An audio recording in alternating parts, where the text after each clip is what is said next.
We need to talk about Jon Ossoff because on Sunday in Atlanta, Jon Ossoff was listing off all the ways in which Trump isn't doing his job during wartime. Trump sleeps through meetings, he golfs, he trades stocks, he wants to build his ballroom and travel with Natalie on their apparently defenseless flying palace gifted by Qatar. One first name buried in a pretty damning laundry list has set the entire White House on fire with anger. So let me explain what's going on. First, the White House comms director, Stephen Chung, this guy, he called Jon Ossoff, a sitting senator, he called him a cuck loser.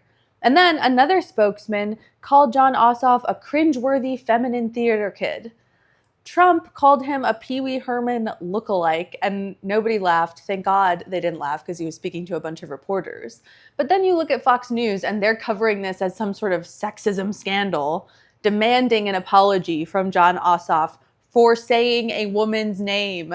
This is a president that a jury found liable for sexual abuse. 24 women have accused him of assault or harassment. He's all over the Epstein files. The line they finally decided to defend is a senator saying Natalie out loud in Georgia.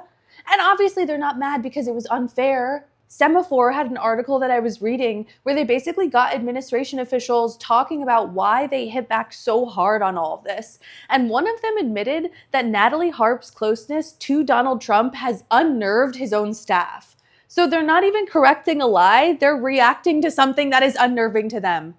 Everything people are now reading about her was already reported. The New York Times had those devotional letters that she was writing Trump back in 2024. In one of them, she wrote, "You're all that matters to me." She's called the human printer. She posts things to Truth Social as Donald Trump. And when Trump slipped off Air Force One in Turkey to dodge a possible Iranian strike, she was one of 3 aides on the secret plane with him. Marco Rubio, an official cabinet member, stayed on the one they thought was the target of the drone strike. Now, Jon Ossoff didn't even take the sexism bait either. He told Jen Psaki on MS Now that he had heard this aide called Trump's security blanket and that it goes for the whole senior staff. They tell him exactly what he wants to hear instead of what he needs to hear, and the country is at war. That's the whole issue. A president who has surrounded himself with people paid to agree with him is a national security problem. The insults were just the fastest available way to talk about something else. A first-term senator from Georgia got the president, the comm shop, and Fox News to spend 3 full days on it. He's on the ballot in November, but they're treating him like a 2028 frontrunner already because they think he is one.